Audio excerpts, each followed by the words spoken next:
Des affaires de pédophilie, des lavages de cerveau et transfusions sanguines mortelles, les témoins de Jéhovah sont source de scandales.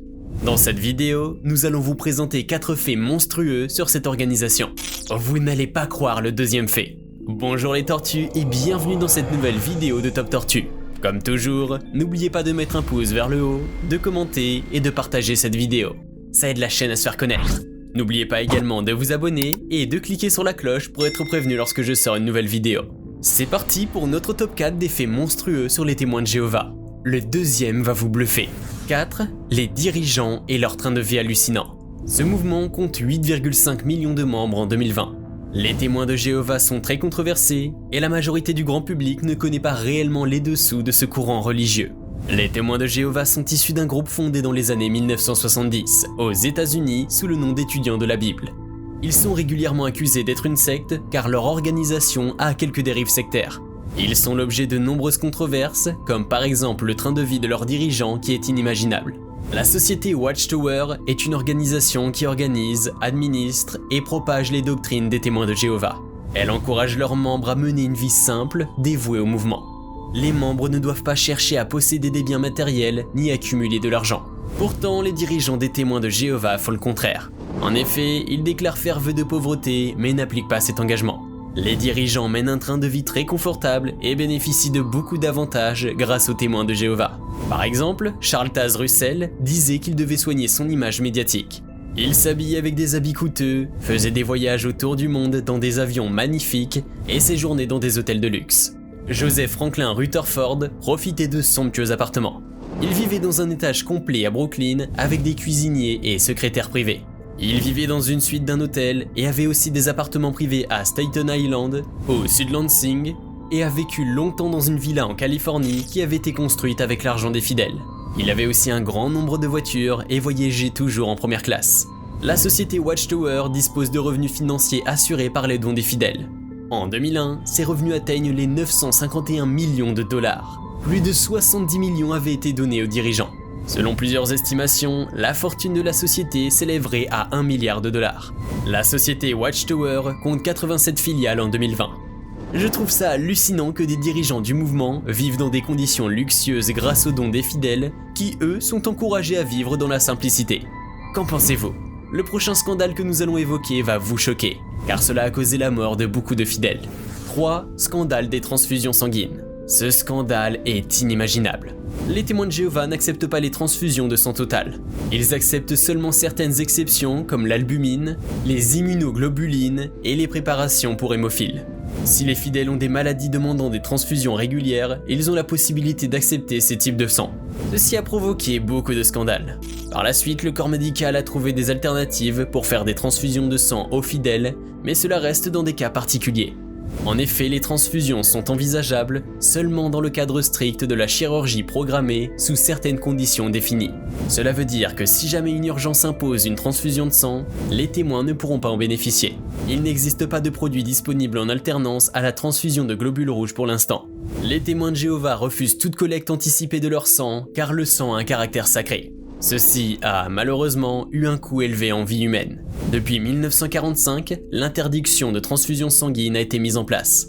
De nombreux témoins de Jéhovah se sont trouvés dans des situations médicales très délicates à cause de cette interdiction. Selon les docteurs David Reed et Jerry Bergman, entre 450 et 1200 témoins de Jéhovah meurent chaque année dans le monde à cause de l'interdiction des transfusions sanguines.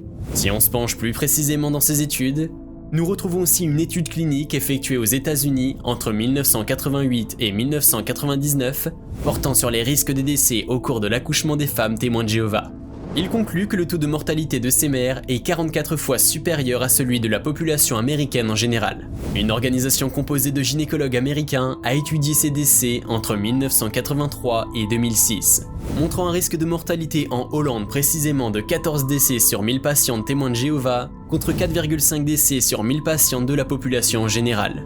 De plus, le Congrès américain des gynécologues en 2001 a conclu qu'une surmortalité de 20% était constatée chez les enfants issus de familles témoins faute de soins adaptés. J'aimerais avoir vos avis en commentaire, mais je trouve ces chiffres effrayants. Une organisation qui arrive à causer autant de morts devrait être suivie de près par le gouvernement. Et ceci n'est rien par rapport au scandale de pédophilie de ce mouvement controversé. 2. Des affaires de pédophilie chez les témoins de Jéhovah. Les témoins de Jéhovah sont souvent accusés d'être une secte car ils ont des dérives sectaires. Ils ont en effet reçu beaucoup de critiques, notamment sur leur gestion des affaires de pédophilie en interne. Ils sont accusés de ne pas en référer aux autorités judiciaires et cela leur a coûté cher car ça a donné suite à de nombreuses condamnations en justice. Je tiens à dire que la pédophilie est contraire aux valeurs morales des témoins de Jéhovah. Ils condamnent cette pratique et celui qui pratique ce type de comportement peut être excommunié. Cela veut dire qu'il ne peut plus entretenir un contact avec les autres témoins et ne peut plus faire partie de la communauté.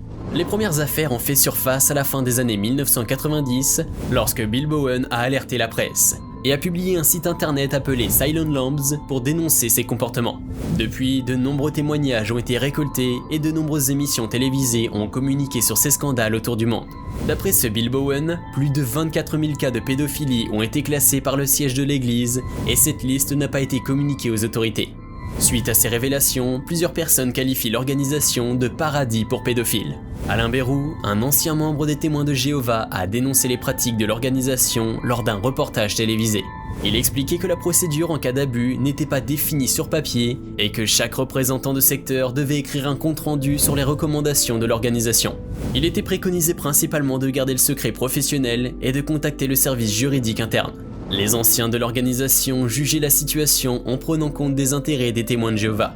Bill Bowen a notamment informé le public que son association d'anciens avait reçu 7000 signalements lors des 7 dernières années et que seulement 300 d'entre eux avaient été rapportés à la police. Il a aussi dénoncé le fait que la société Watchtower avait conclu avec 16 victimes des indemnisations suite à des négociations tenues secrètes afin que les victimes se taisent et abandonnent les poursuites. Le secret professionnel permet aux responsables d'être protégés juridiquement. Le code pénal qui sanctionne la non-dénonciation de tels crimes prévoit que cette obligation ne s'applique pas aux personnes astreintes au secret professionnel. Mais selon un article du code pénal, une personne astreinte au secret professionnel est soumise à assister une personne en danger. Ainsi, une absence de dénonciation peut s'avérer punie par la loi. De nombreuses affaires ont été médiatisées autour du monde. En France, on peut prendre l'exemple de l'affaire Pajac en 2012, concernant un instituteur témoin de Jéhovah qui avait abusé de 9 enfants et qui fut condamné finalement après un long procès à 30 mois de prison ferme. 1. Un lavage de cerveau. Les témoins de Jéhovah sont aussi accusés de lavage de cerveau car des pratiques sectaires sont toujours présentes. Prenons par exemple le cas du Collège Central. Le Collège Central est le corps dirigeant du mouvement religieux des témoins de Jéhovah. Il est composé de fidèles âgés qui sont responsables de toutes les activités du mouvement au niveau international. Plusieurs accusations portent sur ce Collège Central qui exerce un pouvoir très puissant sur les témoins. En effet, les témoins de Jéhovah considèrent que leur seul comité d'enseignement via un canal de communication sous la direction du Collège Central possède la vérité vraie. Ces dirigeants sont décrits comme autocrates et totalitaires par de nombreuses critiques. Ils sont intolérants des discussions ouvertes concernant les doctrines et les pratiques du mouvement. Ils sont connus aussi pour expulser et éviter les membres qui ne peuvent accepter tous les enseignements du Collège Central. Raymond Franz, un ancien du Collège Central, a témoigné au sujet de ce pouvoir controversé.